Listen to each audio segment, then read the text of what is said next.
Puji syukur kita ucapkan kehadirat Allah Subhanahu wa Ta'ala yang telah memberikan kita rahmat dan hidayah kepada kita semua hingga pada hari ini kita dapat berkumpul bersilaturahmi dalam kegiatan diseminasi yang nanti disampaikan langsung oleh Bapak Rahmat Hidayah.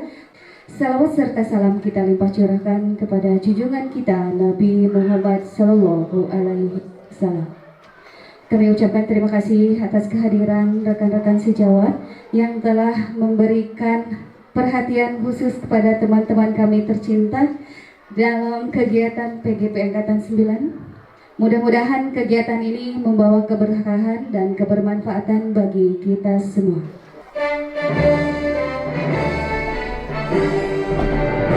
Indonesia tanah airku, tanah tumpah darahku, di sanalah aku berdiri, jadi pandu hidupku.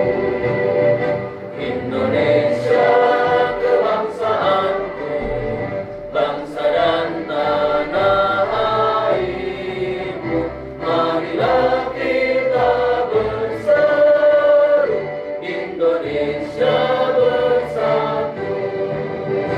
Hiduplah tanahku, hiduplah negeriku, bangsaku, rakyatku semuanya. Bangunlah jiwanya, bangunlah badannya untuk Indonesia Raya. Indonesia Raya, merdeka, merdeka, tanahku, negeriku yang ku cinta. Indonesia Raya, merdeka, merdeka, hiduplah Indonesia Raya. Indonesia Raya, merdeka, merdeka, tanahku, negeriku yang ku cinta. Indonesia Raya, merdeka, merdeka, hiduplah Indonesia Raya. Baiklah hadirin yang berbahagia, sebelum menginjak ke acara berikutnya, marilah kita sama-sama mendengarkan doa yang akan disampaikan oleh Bapak Iwan Ridwan SPD. Kepadanya dipersilakan. Bismillahirrahmanirrahim. Allahumma anfa'na bima 'allamtana wa 'allimna ma yanfa'una wa zidna ilman. Rabbana hab lana min azwajina wa dhurriyyatina qurrata a'yun waj'alna lil muttaqina imama. Rabbana atina min ladunka rahmah wa hayyi' lana min amrina rasyada. Rabbana atina fid dunya hasanah wa fil akhirati hasanah wa qina adzabannar. Bi rahmatika ya arhamar rahimin. Allahumma rabbana taqabbal minna innaka antas samiul alim wa tub alaina innaka antat tawwabur rahim. Rabbana taqabbal minna innaka antas samiul alim wa tub alaina innaka antat tawwabur rahim. Rabbana taqabbal minna innaka antas samiul alim wa tub alaina innaka antat tawwabur rahim. Subhana rabbika rabbil izzati amma yasifun wa salamun alal mursalin walhamdulillahi rabbil alamin. As'aluka al-ijabah bis-sayyidil Fatihah. A'udzu billahi minasyaitonir rajim. Bismillahirrahmanirrahim. Alhamdulillahi rabbil alamin arrahmanir rahim maliki yaumiddin. Iyyaka na'budu wa iyyaka nasta'in ihdinas siratal mustaqim. Siratal ladzina an'amta 'alaihim ghairil maghdubi 'alaihim waladdallin. Rabbi ighfir lana amin. Assalamualaikum warahmatullahi wabarakatuh. Kita bisa melaksanakan kegiatan diseminasi CGP Angkatan ke-9. Salawat serta salam semoga dicurahkan kepada Nabi kita Muhammad Sallallahu Alaihi Wasallam. Peningkatan profesionalisme guru itu harus tetap dilaksanakan dan harus konsisten kita ikut pada kegiatan itu. Salah satunya itu peningkatan kapasitas kemampuan profesionalisme guru itu melalui calon guru penggerak atau guru penggerak. Alhamdulillah di kita sudah terbukti Bu Nenden dengan CGP-nya jadi kepala sekolah. Kemudian Bu Citra dengan CGP-nya menjadi kandidat pengawas yang itu ya. Sekarang itu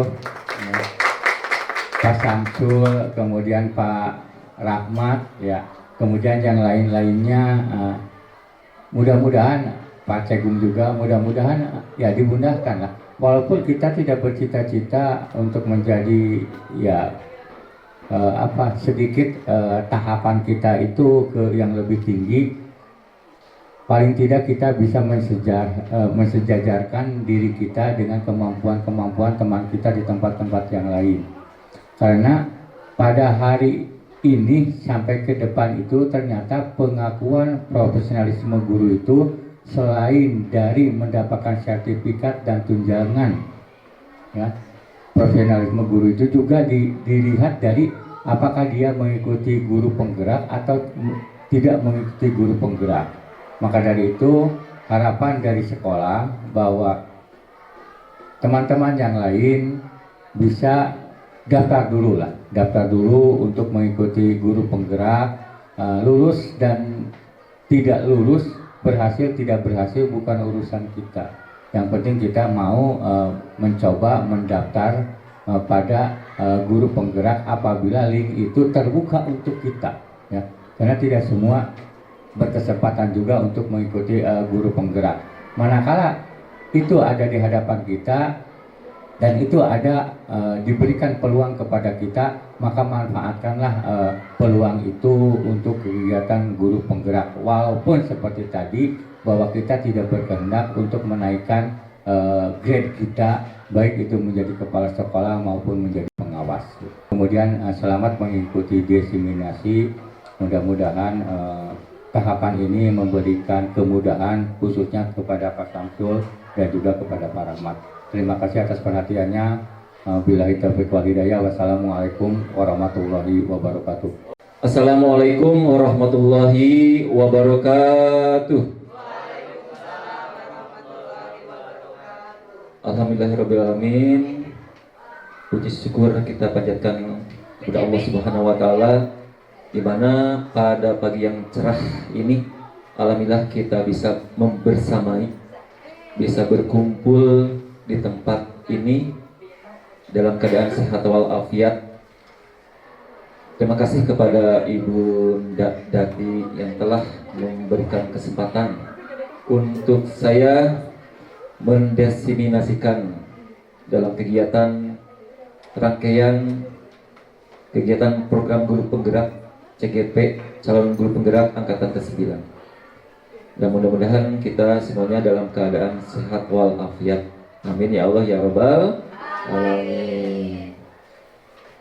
Juga tak lupa salawat beserta salam mari kita curahkan kepada baginda Nabi besar Nabi Muhammad SAW, dan semoga juga kita mendapatkan syafaat nanti di yaumil akhir. Amin ya Allah ya Rabbal alamin. Bapak Ibu hebat, tadi sudah disebutkan rangkaian kegiatan pada pagi ini, yaitu yang pertama adalah diseminasi yang akan disampaikan oleh saya, yang nanti kita bersama-sama ya dalam beberapa jam kemudian kita akan saling berbagi. Bukan berarti saya akan menceramahi ibu dan bapak guru yang sudah hebat ini, tapi kita sama-sama berkolaborasi ya. Kita sama-sama saling berbagi pengalaman baik. Ya tentunya tujuannya untuk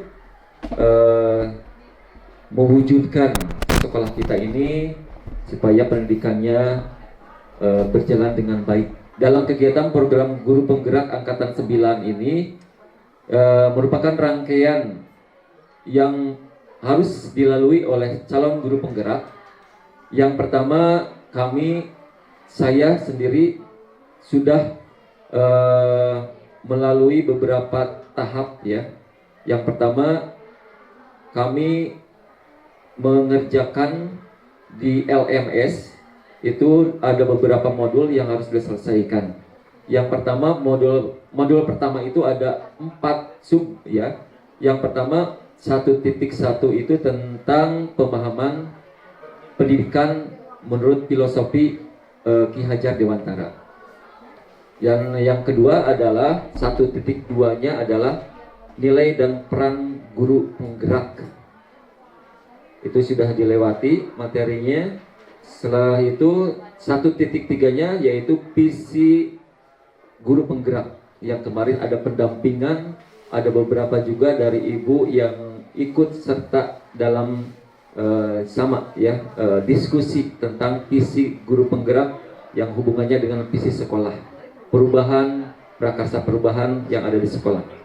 Dan yang ini adalah modul 1.4 yang dimana materinya adalah tentang budaya positif, dan ini modul yang ya di modul CGP karena banyak sekali materi dan yang harus dikerjakan oleh calon guru penggerak.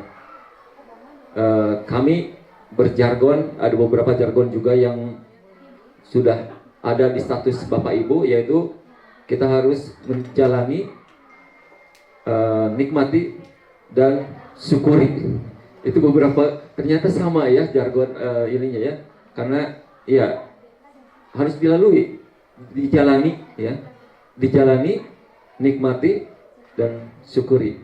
Karena lumayan program guru penggerak ini menyita banyak waktu, tenaga, pikiran, dan lain-lain. Wah, luar biasa. Nanti setelah saya dan Pak Samsul, mungkin ada teman-teman lain juga yang nanti jadi calon guru penggerak selanjutnya. Nah, itu Bapak Ibu tentang pengantar ya dari kegiatan ini. Jadi sekarang kegiatannya adalah berbagi pemahaman, penerapan, pengalaman budaya positif.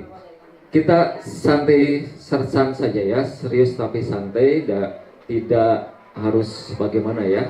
Jadi mudah-mudahan, tapi tetap ya kita punya kebermaknaan. Kita punya nanti hasilnya bukan hanya sebagai pemenuhan tugas, tapi ada sedikit banyaknya ada saling ada hasilnya buat saya sendiri dan juga buat ibu dan bapak guru. Hebat. Kalau saya bilang siapa kita, ibu bapak jawabnya 3 ngamprah, juara yes, juara yes. Dicek sound dulu ya. Siapa kita? Pakai 3 ngamprah aja ya, tidak pakai SMP supaya ini. 3 ngamprah, juara yes gitu. Siap? Siapa kita? Juara, yes. Supaya penyemangat gitu Pak ya. Baik, terima kasih Ibu Bapak Guru. Kita mulai saja ke materi. Materinya adalah pemahaman diseminasi budaya positif ya. Nah, ini dia aktornya ya. Aktornya saya Rahmat Hidayat SPD, CGP Angkatan 9 dari SMP Negeri 3 Ngamprah, dan ini Bapak Fasilitasnya, Bapak Fasil ya, adalah Bapak Yoki Ariana STMT, dan Ibu pengajar praktiknya Ibu Eva Arianti SPD. Nah, ini yang membimbing saya ketika kegiatan ini ya. Beliau-beliau ini yang nanti menilai juga dan membimbing kegiatan. Selanjutnya Bapak Ibu hebat. Dalam budaya positif ini ada beberapa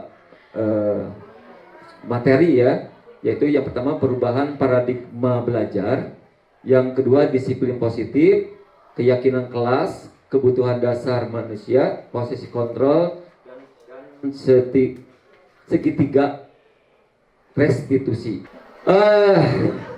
Coba yang pertama adalah kita kepalkan tangannya. Kepalkan tangannya. Satu aja dulu. Boleh. Yang suka tangan kanan mangga, yang suka kiri mangga. Itu tergantung. Sudah? Bayangkan sekarang yang memegang tangan ini adalah yang sebelah kanan dulu. Boleh ya? Orangnya yang sebelah kanan dulu. Pegang. Bayangkan di dalam tangan ini ada sesuatu yang menarik, yang sesuatu yang bernilai buat kita. Apa yang bernilai ya? Apa yang ada di sini teh? Pokoknya mah yang bernilai ya. Siap? Boleh bayangannya emas, ada uang, ada pokoknya yang menurut kita ini yang bernilai. Siap? Nah, sekarang berhadapan dengan temannya. Pegang. Dua, dapat dulu. Biji atau satu ya, yang sebelah kanan. Pegang.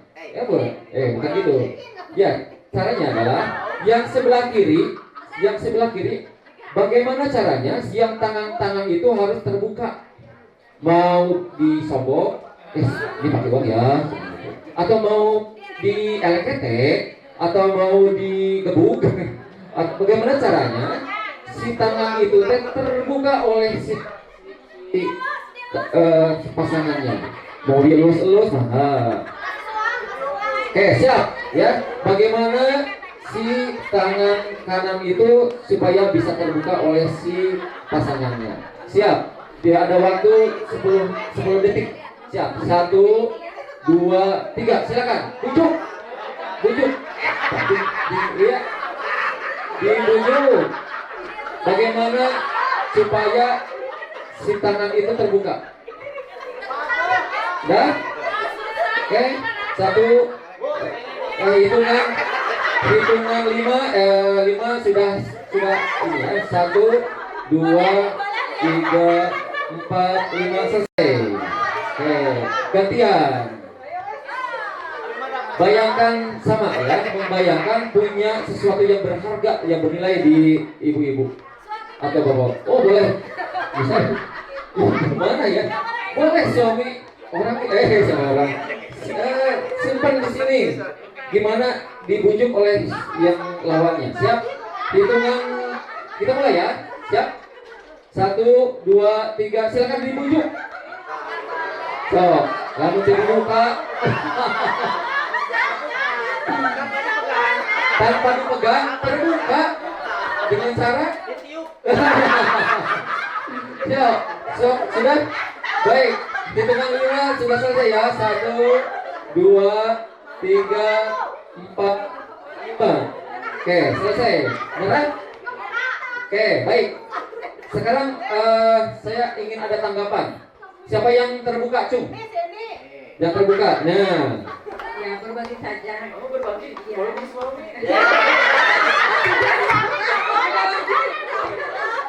Oh, bernilainya bukan suami. Iya, bukan, tapi berlian. Nanti Berlian. saya berikan berlian ke Nanti dapat lagi ya. Nanti dapat lagi lebih dari yang diberikan. Tepuk tangan buat dia. Siapa lagi yang terbuka tadi? Karena disogok Pak sampai Kamu tidak dibuka gimana itu? akan memberikan sesuatu yang diinginkan oleh saya. Ada seseorang. Ada Kartunya ada di sini. Karena sudah sulit didapatkan, jadi harus dipertahankan. Jaga. Kalau saya tadi awalnya tetap mempertahankan gitu, karena Bu Vina aja mempertahankan, kenapa saya tidak gitu. Tapi pada akhirnya sesuatu itu perlu dibagi, Pak. Baik kebaikan, kesusahan, kesedihan, apapun itulah. Menurut saya jadi harus ada balance antara yang ditutupi dan yang dibuka.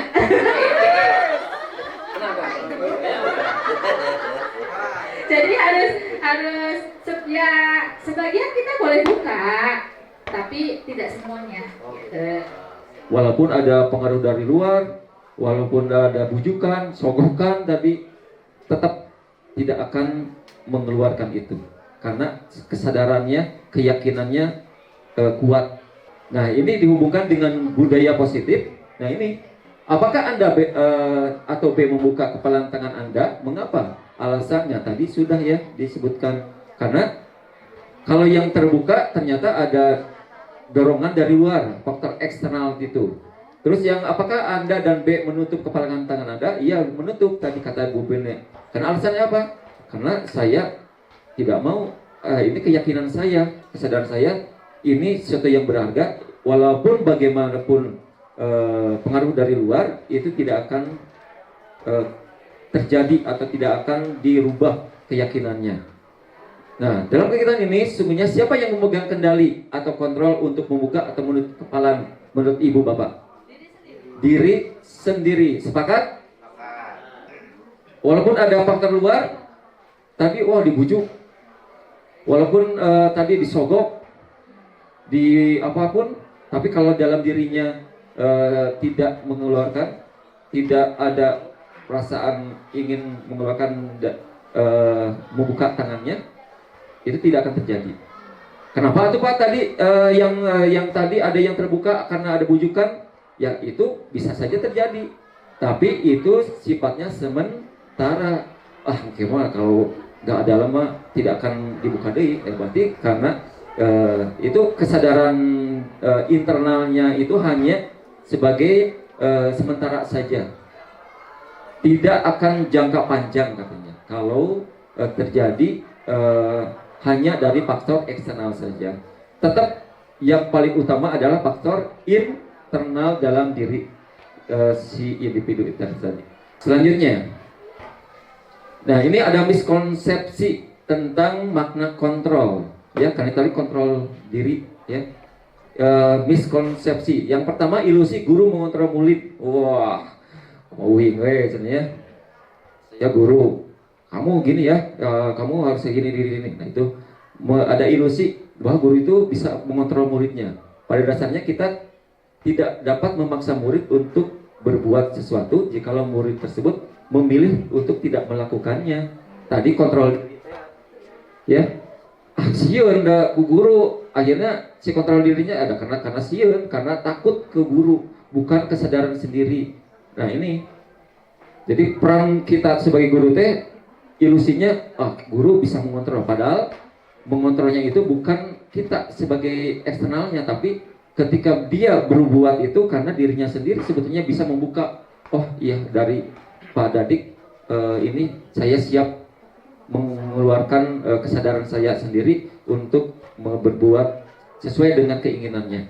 Nah itu karena si kontrol dirinya dibuka si murid itu. Tapi kalau apapun dijejali, kamu harus begini, tapi si dirinya tidak terbuka, ya tidak terjadi. Ya, ini tugas kenapa tidak dikerjakan? Kalau dirinya sendiri tidak terbuka kontrol dirinya, ya tidak akan terjadi. Digimana sama kita juga sudah beri hukuman, diberi apa? Ya karena dianya tidak terbuka unsur intrinsik dalam dirinya, tidak akan terjadi. Jadi yang pertama, ilusi guru mengontrol murid.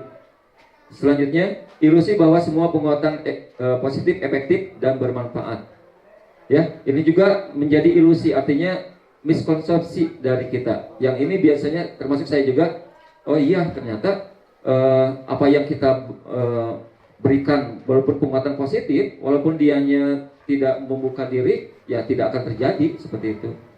Selanjutnya, nomor 3, ilusi bahwa kritik dan membuat orang merasa bersalah dapat menguatkan karakter. Kamu ini gini ya, dikritik gitu ya sama kita. Walaupun ya tadi karena unsur intrinsik dia, kontrol diri dia tidak dibuka, sebagaimana kita mengkritik, kita menyalahkan dia, itu tidak akan membuka kesadaran dia sendiri untuk berbuat sesuai dengan apa yang kita inginkan. Terus selanjutnya, ilusi bahwa orang dewasa memiliki hak untuk memaksa. Karena kita ada peran paling ini ya, kamu harus begini, kamu harus begini. Ya, itu ilusi bahwa yang terjadi ya di kehidupan kita. Ini ada 4 ilusi tentang miskonsepsi tentang kontrol diri. Nah sekarang kembali dari itu kita masuk ke disiplin, ya, disiplin positif sekarang. Kita coba kalau menurut ibu bapak disiplin itu apa? Biasa yang kata disiplin berarti hubungannya dengan patuh, tepat waktu, taat aturan, teratur. Kita harus disiplin, harus sesuai dengan aturan. Nah seperti itu. Itu pandangan kita ya tentang disiplin. Nah itu yang terjadi di kehidupan sehari-hari kita Dan sama saya juga awalnya seperti itu, bahwa disiplin itu aturan. Nah sekarang kita buka. Nah ini disiplin menurut Dian Gosen, ya, Dian Gosen. Gosen. Dalam bukunya Restrictional Discipline, betul Bu Diani? Nah itu ya, 2000 dari ini ya. Kata disiplin berasal dari kata Latin disciplina, yang artinya belajar. Kata disipline ya, juga berasal dari kata-kata yang sama dengan disciple atau murid pengikut.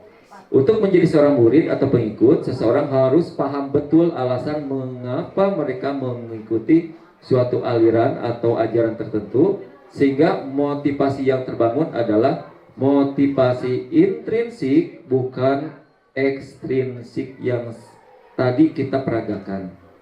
Jadi disiplin di sini, aturan di sini,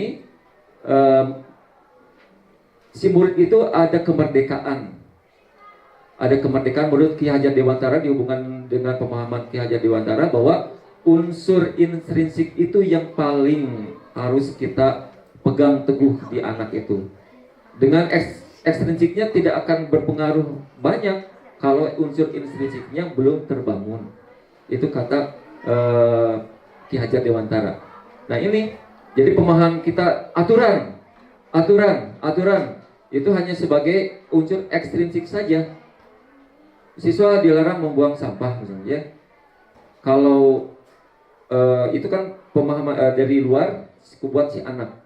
Tapi kalau si anaknya tidak ada keyakinan ya, dalam dirinya bahwa saya harus bersih, lingkungan harus bersih, walaupun ada jargon itu tidak akan terjadi gitu ya. Nah seperti itu. Ya, di sini juga mempelajari bagaimana cara kita mengontrol diri dan bagaimana menguasai diri dalam memilih tindakan yang mengacu pada nilai-nilai yang kita hargai agar tercapai tujuan yang mulia yang diinginkan. Nah, sama ya, bahwa disiplin itu betul-betul harus bernilai dari nilai kebajikan katanya ya, bukan dari unsur paksaan dari luar. Nah, sebagai pendidik, tujuan kita adalah menciptakan anak-anak yang memiliki disiplin diri sehingga mereka bisa berperilaku dengan mengacu pada nilai-nilai kebajikan universal dan memiliki motivasi intrinsik, bukan ekstrinsik. Yang kita bangunnya adalah unsur intrinsiknya. Kita yang disentuhnya ya. Kalau mereka tidak ada unsur intrinsiknya di dalam dirinya terbangun, ya kita jejali dengan apapun, mereka tidak akan terbuka, tidak akan disiplin. Jargon atau tulisan apapun di luar, atau kita sudah marahi atau kita sudah apa-apa ke mereka tentang kedisiplinan aturan, tapi kalau merekanya tidak sadar diri, ya tidak akan terjadi yang baik itu. Budaya positif ini tidak akan terjadi. Seperti ya. Nah itu intinya dari ini. Baik, selanjutnya ya Ibu Bapak hebat ya. Ada nilai-nilai kebajikan yang universal. Apakah? Nah ini ada, kalau kita sekarang sedang menggalakkan yang namanya profil pelajar Pancasila. Coba kita nyanyikan ya. Masih ingat? Bunda, pelajar Pancasila.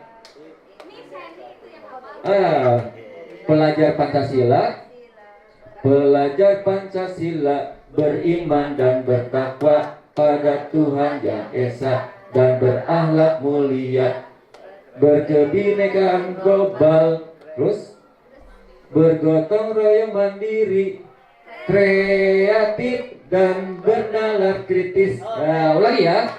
Oke, siap. Harus ada gerakannya itu teh ya. Oke. Bu Yani kan udah ada gerakannya ya. Pelajar Pancasila beriman dan bertakwa pada, ya berdiri semuanya ini. Oke, Miss di depan Miss sebagai ini. Bunda. Ya semuanya ya. Pelajar Pancasila beriman dan bertakwa pada Tuhan Yang Esa dan berakhlak mulia, berkebinekaan global, bergotong royong mandiri, kreatif dan bernalar kritis. Nah, sekali lagi. Kreatif dan bernalar kritis. Bergotong royong mandiri, bergotong royong mandiri. Terus kreatif dan bernalar kritis. Ya, siap. Dua gapa. Belajar Pancasila, beriman dan bertakwa pada Tuhan Yang Esa, dan berakhlak mulia, berkebinekaan global, bergotong royong mandiri, kreatif dan bernalar kritis. Iya, tepuk tangan buat semuanya. Ya. Nah, itu profil pelajar Pancasila itu merupakan nilai-nilai kebajikan yang universal ya. Kita sekarang sedang menggalakkan ini. Jadi di profil Pancasila ada beriman bertakwa pada Tuhan Yang Esa, mandiri, bergotong royong, berkebinekaan tunggal, bernalar kritis dan kreatif. Yang ini sedang digalakkan ke siswa kita, ke murid-murid kita. Dan diantaranya ada elemen-elemennya. Beriman ada elemennya, mandiri ada elemennya. Nah ini nanti dihubungkan. Jadi ada sub elemen dari profil pelajar Pancasila.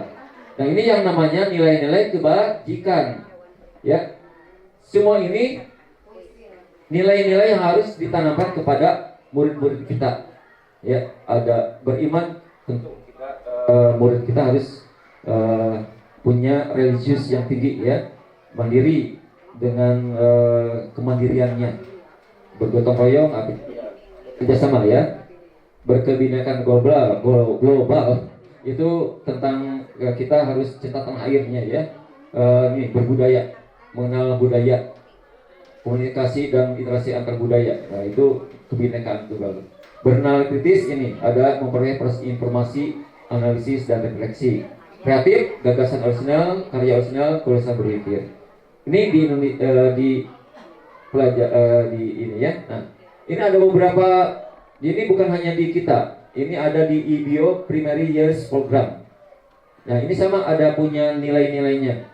Ada toleransi, rasa hormat dan lain-lain.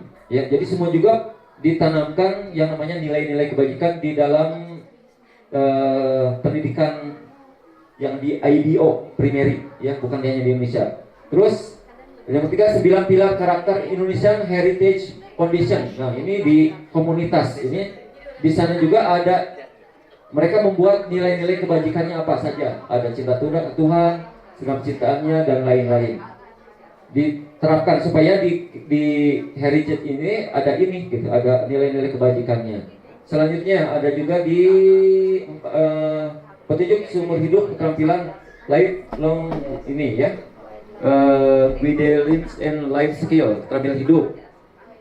Nilai-nilai kebajikan yang mereka tanamkan ini ya, ada dapat dipercaya, luhur hati dan lain-lain. Jadi setiap perusahaan, setiap lembaga pendidikan dan lain-lain, mereka menanamkan nilai-nilai kebajikannya tersendiri ya.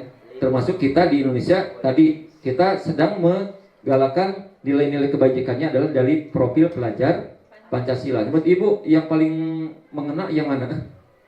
Dari yang keempat ini. Ini kita ya, Indonesia, pendidikan Indonesia. Nah, ini IBO si ini seperti itu ya. Terus ini dari Indonesia Heritage ini ya. Terus kalau ini dari Lifelong Guidance ini. Yang paling lengkap, yang paling ini kira-kira yang mana? Oh yes, profil Pancasila ya. Nah itu paling sesuai dengan kita. Nah ini jadi intinya semua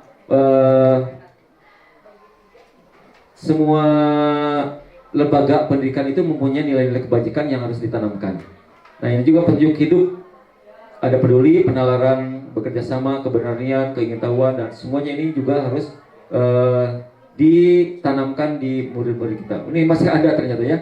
Di Stephen ini juga ada empati ya. Semua diterapkan di sini.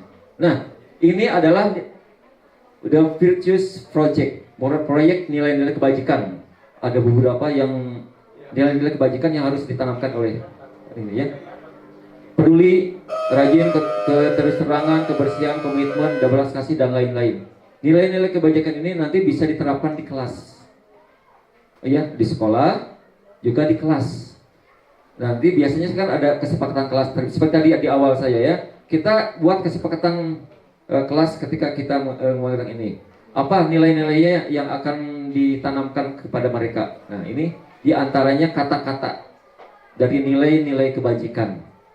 Banyak sekali ya. Buat kita sebagai referensi untuk membuat nilai-nilai kebajikan kepada murid-murid kita. Oke, selanjutnya. Nah, ini tujuan mulai dari penerapan disiplin positif yang tadi sudah kita bahas adalah agar terbentuk murid-murid yang berkarakter, berdisiplin, santun, jujur, peduli, bertanggung jawab, dan merupakan pembelajar sepanjang hayat sesuai dengan standar kompetensi lulusan yang diharapkan. Nah, ini tujuan dari disiplin positif itu. Termasuk kita juga ya, walaupun kita sudah jadi guru, tetap harus jadi pembelajar sepanjang hayat. Tetap kita perlu belajar dan terus belajar, karena ternyata ilmu itu terus berkembang. Mungkin kita akan kalah dengan murid-murid kita ketika kita ketinggalan informasi atau ilmu ya.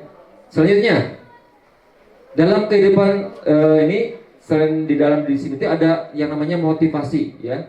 Motivasi perilaku manusia ada 3 katanya ya. Apa saja? Ini menurut Diane Gosen juga ya. Gosen ya.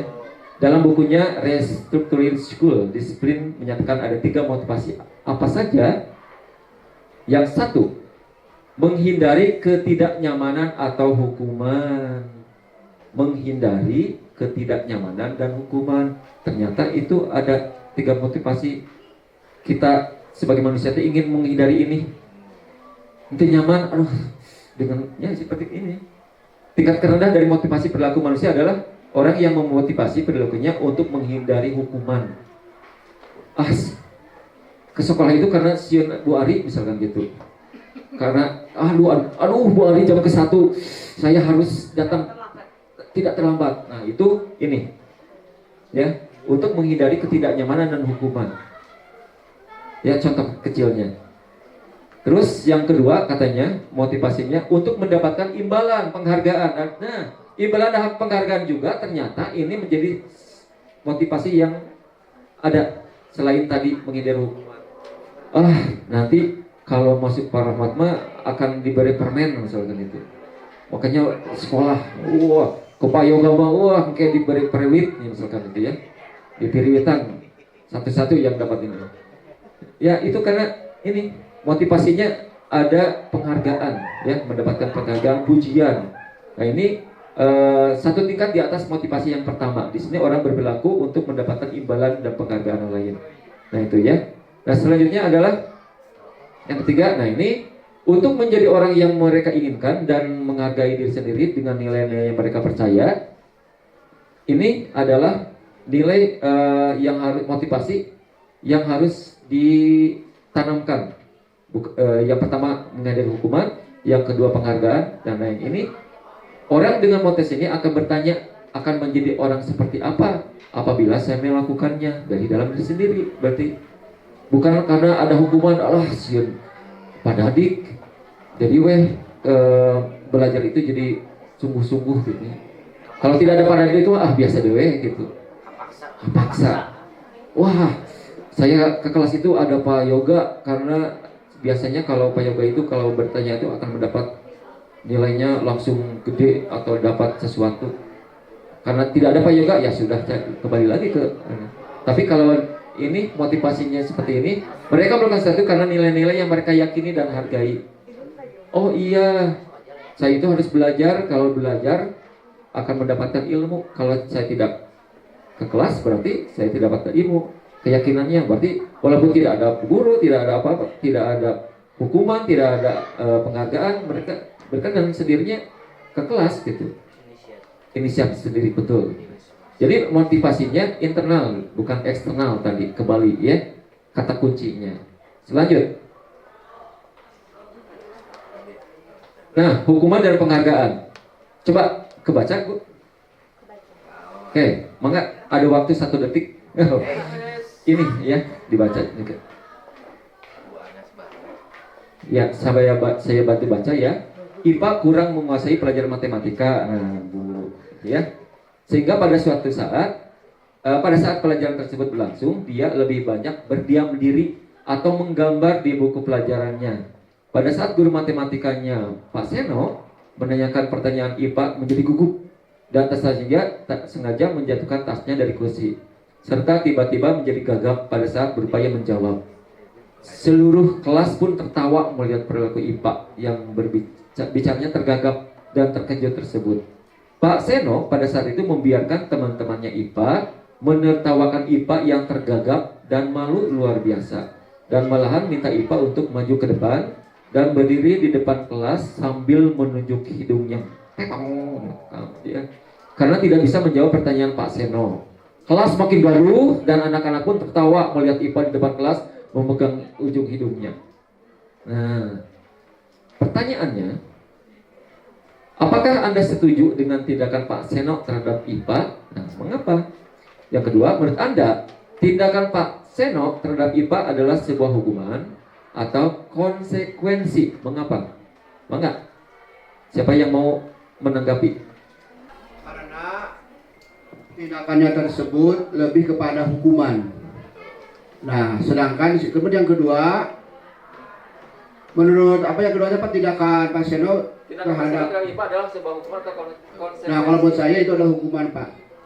Beda dengan konsekuensi ya. Nah, sekarang pertanyaannya, apa beda hukuman dengan konsekuensi? Nah, begitu ya. Ada hukuman, ada konsekuensi, ada restitusi. Oke, dikatakan hukuman itu yang dinamakan identitas gagal. Terus konsekuensi dan restitusi adalah maksudnya identitas sukses. Ada 2 pembagian ya. Identitas gagal itu masuknya ke hukuman.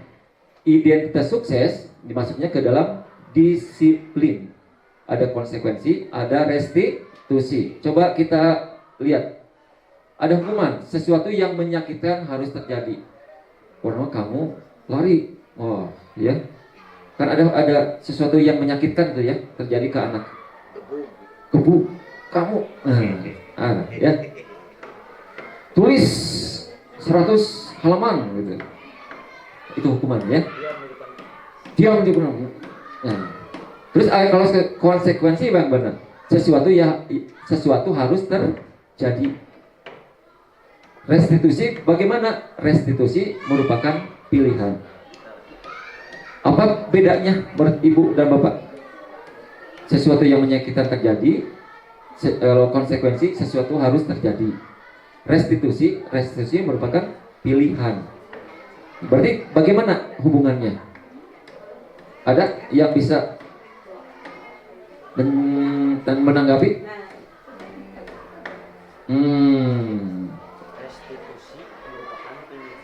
Pilihan. Konsekuensi sesuatu harus terjadi. Kalau hukuman sesuatu yang menyakitkan terjadi. Contoh lainnya, tidak nyaman untuk murid untuk jangka waktu panjang. Tidak nyaman ketika kita beri hukuman, dia akan tidak nyaman hidupnya. Kamu tidak mengerjakan tugasnya. Kamu itu toilet bersihkan. Si anak tek. Nah, sesuatu yang menyakitkan terjadi. Karena dengan konsekuensi, kalau kita melakukan konsekuensi bagaimana? Berarti kalau konsekuensi itu udah ada kesepakatan. Oke, berarti gimana konsekuensi kita sebagai guru? Kalau misalnya tidak mengerjakan apa gitu konsekuensinya. Konsekuensinya, misalnya tadi hubungannya tidak mengerjakan PR, apa berarti konsekuensinya? Misalnya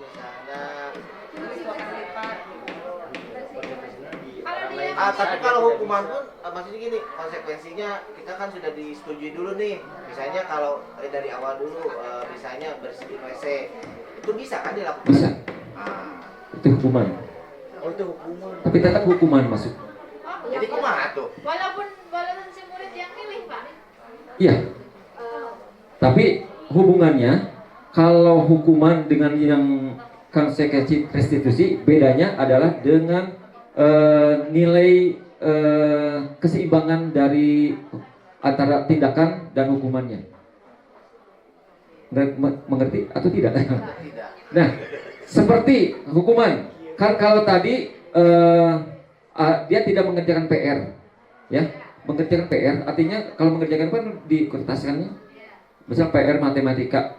Nah, kalau PR matematika kita dengan hukuman yang tadi, ya, kamu tidak mengerjakan PR ya, bersihkan kelas. Ada hubungannya tidak? Tidak ada.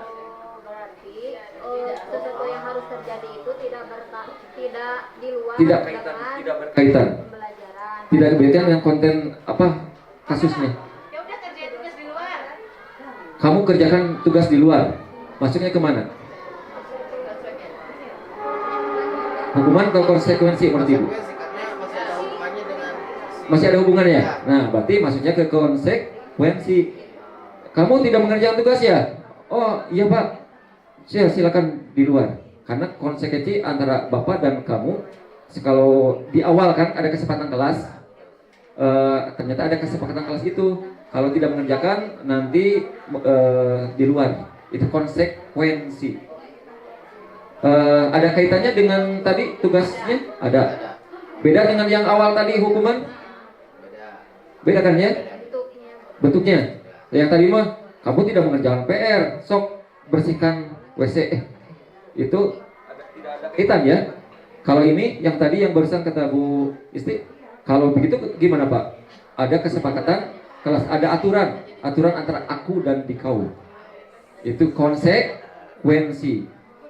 Maksudnya ke tata tertib disiplin ini konsekuensi yang sudah disepakati. Kalau restitusi bagaimana? Pilihan. Kamu kalau begitu, kamu tidak mengerjakan PR. Coba kesalahan apa yang kamu lakukan? Oh saya tidak mengerjakan ini Pak. Terus apa yang akan dilakukan oleh kamu untuk mengganti itu? Oh saya akan mengerjakan ini Pak dengan baik. Nah itu dikembalikan pilihannya ke anak, bukan kita yang langsung kamu begini ya, walaupun sama berkaitan. Atau yang tadi kesepakatan kelas yang ini masuknya ke konsekuensi. Kalau tidak mengerjakan PR, kesepakatannya mengerjakan gini karena sudah kesepakatan. Kalau restitusi ada pilihan. Mereka sendiri yang dalam diri sendiri langsung keluar. Oh saya sadar, oh saya salah Pak. Yang pertama saya minta maaf. Yang akan dilakukan. Yang kedua nanti saya akan mengerjakan ini dengan sungguh-sungguh. Itu pilihan yang ada dalam dirinya, bukan asal dari kesepakatan itu. Kalau kesepakatan masuknya ke konsekuensi. Kalau ini masuknya ke ya tadi unsur intrinsik dalamnya dirinya, dia ingin seperti itu. Dan di sini tidak ada yang disalahkan, tidak ada yang kalah. Tidak ada yang kalah dan menang. Kalau ini ada yang dikalahkan. Ya, kalau ini ada salah, ada ya, yang dikalahkan, ada ini. Kalau ini lebih ke menang-menang. Kita guru menang, dia juga tidak disalahkan, tidak di kamu salah. Aduh gitu. Nanti ketika belajar lagi teh, dia tidak akan merasa saya karena sudah mengalami teh ya. Dia sadar sendiri, saya nanti akan mengerjakan ini. Dan selanjutnya tidak akan terjadi lagi. Di dalam dirinya timbul kesadaran intrinsik. Tanpa ada peraturan juga itu akan terjadi. Begitu ya. Seperti itu Ibu, ya. Karena ini lanjut ya. Identitas gagal dan identitas sama ya. Ini ada kelanjutannya. Nanti ini ada kalau hukuman, murid akan atau anak membenci peraturan. Ya, dengan adanya hukuman itu. Terus selanjutnya murid kalau konsekuensi murid akan menghormati peraturan. Tapi kalau restitusi murid atau anak menghormati dirinya sendiri dan menghormati orang lain. Itu bedanya. Ya, seperti itu. Nah ini kata awas, kalau kamu dilakukan lagi ya nanti awas kamu. Nah, itu apa? Hukuman. Tapi kalau disiplin konsekuensi, lakukan apa yang saya katakan. Lakukan apa yang saya katakan atau yang sudah tertera di aturan. Itu konsekuensi. Kalau restitusi, apakah hal ini yang sesungguhnya ingin kamu lakukan? Itu beda. Apakah hal ini yang sesungguhnya yang ingin kamu lakukan? Jadi ditanya dulu, kenapa kamu melakukan itu? Oh, saya tidak mengerjakan PR ini, Pak, karena tadi malam membantu ibu saya, misalkan gitu. Kan kita tidak tahu kenapa tidak mengerjakan PR. Nah, ini ada bedanya antara hukuman, konsekuensi, dan restitusi. Dan selanjutnya restitusi akan dibedah ulas oleh Pak Samsul nanti ya. Selanjutnya masih ya, ini dampaknya murid akan marah, merasa bersalah, rendah diri. Tapi kalau konsekuensi, kehilangan hak waktu jeda seorang diri, penahanan. Ya gitu ya, karena aturan kan. Oh iya, ini salah, saya harus ini kan gitu, dengan aturannya, tanpa dirinya sendiri ingin menggantinya dengan apa. Karena aturan sudah begitu, si anak tidak bisa apa-apa lagi. Oh saya salah, saya akan melakukan itu. Tapi kalau restitusi, anak tidak kehilangan waktu, namun bersemangat untuk memperbaiki diri. Saya sudah melakukan ini, saya nanti akan seperti ini. Nah itu beda, ya. Tanpa ada aturan juga. Nah ini dibuat hukuman dibuat guru, konsekuensi dibuat oleh guru dan murid anak, karena tadi kesepakatan kelas. Dan konsekuensi dibuat oleh si muridnya yang salah. Begitu ya bedanya. Nah ini tindakan guru selama yang tindakan guru ini masuk ke mana? Duduk di bangku di pinggir lapangan pada jam istirahat, tidak diizinkan bermain oleh guru piket karena mencederai teman saat bermain di lapangan. Masuk ke mana? Duduk di bangku di pinggir lapangan pada jam istirahat, tidak diizinkan bermain oleh guru piket karena mencederai teman. Terlambat hadir di pembelajaran daring 15 menit dan diminta untuk tinggal 15 menit sesudah kelas usai untuk membahas ketertinggalan pembelajaran. Mana konsekuensi? Lari mengelilingi lapangan basket 2 kali karena terlambat 10 menit untuk pelajaran PJOK. Mana? Hukuman atau konsekuensi? Nih, lari mengelilingi lapangan basket 2 kali karena terlambat 10 menit untuk pelajaran PJOK. Kalau sudah perjanjian konsekuensi. Nah, tadi ada hukuman. Maka Bu. Bisa jadi konsekuensi kan dalam pelajaran PJOK. Nah, awas, kata kuncinya dulu ada kalimatnya. Kalau lari mengelilingi lapangan karena tidak mengerjakan PR, nah itu maksudnya hukuman. Tapi kalau untuk pelajaran PJOK itu konsekuensi. Karena apa? Ya ada hubungannya. Yang PJOK ngarangkum 2 bab. nah, kamu dapat pemanasan tangan, Pak. Pemanasan tangan. Ya itu ya. Membersihkan WC sekolah karena mematahkan pensil kawannya. Oh iya, berarti sudah paham ya tentang hukuman dan konsekuensi. Nah ini yang paling penting ya. Dihukum oleh penghargaan. Ini yang paling tidak penghargaan jadi hukuman. Artinya dengan penghargaan itu hanya jangka pendek saja yang didapat oleh anak. Kalau tidak ada mendapat itu, dia akan biasa lagi.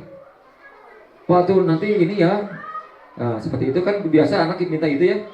Nanti kalau pelajaran bapak nanti ada sesuatu yang diinginkannya, penghargaannya. Dan ternyata kalau tidak ada saya, ya kembali lagi ke awal sama dengan hukuman tadi ya. Penghargaan itu menjadi sebuah hukuman mereka. Ketika seorang diberi penghargaan, dipuji di depan orang banyak, maka yang lain akan merasa iri. Oh kesini, yoga kesini, oh bagus. Yang lain tuh, si yoga itu akan merasa iri mereka. Itu akan mengakibatkan kecemburuan. Ya, gitu ya. Padahal penghargaan itu baik ya. Tapi ternyata ketika ini itu jadi sesuatu yang kurang baik, tidak bagus ya. Ini riset. Bukan kata saya.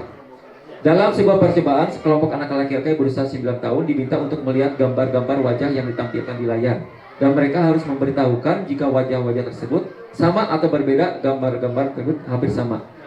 Beberapa dari mereka diberi penghargaan dalam bentuk uang. Woi, dapat uang ya. Mereka pada saat mereka memberikan jawaban yang benar, sementara sebagian yang lain tidak. Hasilnya, anak laki-laki yang dibayar membuat lebih banyak kesalahan. Anu dibayar tuh jadi salah gitu. Itu riset hasil penelitian. Ya, seperti itu.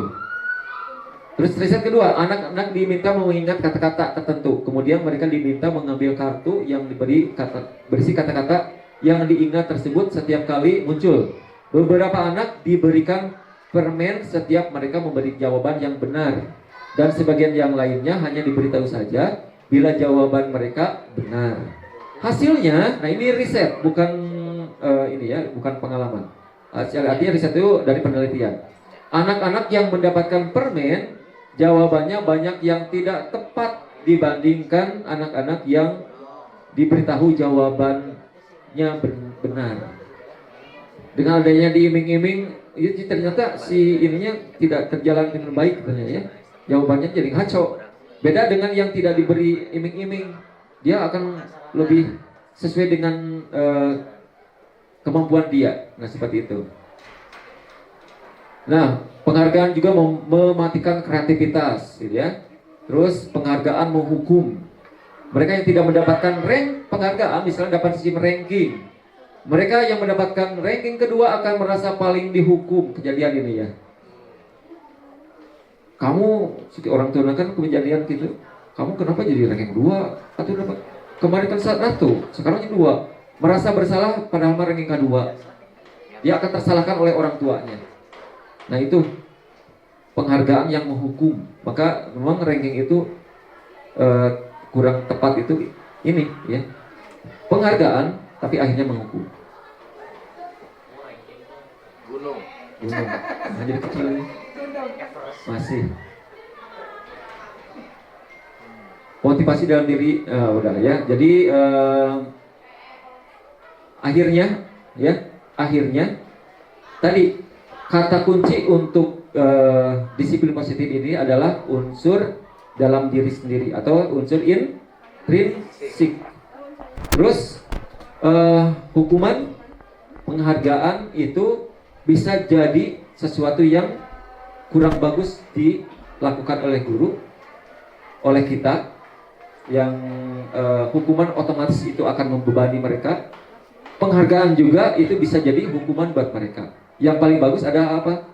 Harus ada yang namanya apa tadi? Kesadaran, unsur intrinsiknya. Unsur ekstrinsik yang bagaimanapun dahsyatnya ke mereka, tapi di dalam dirinya kuat, itu tidak akan terjadi. Seperti itu ya. Dan selanjutnya nanti ada restitusi, bagaimana pendekatan untuk menciptakan disiplin positif. Insya Allah nanti akan disampaikan oleh dalam sesi kedua ya, oleh pemateri selanjutnya adalah Bapak Samsul Buhori. Tepuk tangan buat Pak Samsul Buhori. Baik, untuk kesempatan saya mendiseminasikan cukup sekian. Mohon maaf apabila banyak kesalahan. Mudah-mudahan dari sekian itu ada sesuatu yang untuk saya sendiri mendapatkan pencerahan juga, dan juga buat Bapak Ibu guru juga mendapatkan pencerahan juga, terutama untuk pendidikan kita khususnya di SMP Negeri 3 Ngamprak. Sesuatu yang paradigma baru nih ya, seperti tadi hukuman, penghargaan yang biasa kita lakukan itu kita tinjau ulang ya, tinjau ulang supaya yang terbaik itu yang bagaimana untuk anak. Karena banyak kasus-kasus ya, kasus-kasus yang terjadi ternyata pemecahannya belum terjadi, belum bisa diselesaikan oleh kita. Nah nanti ada segitiga restitusi untuk pemecahan masalah. Insya Allah Pak Samsul yang akan menerangkannya. Baik, terima kasih untuk semuanya. Siapa kita? Lupa lagi. Sekali lagi. Siapa kita? Juara. Yes. Terima kasih. kasih. Assalamualaikum warahmatullahi wabarakatuh.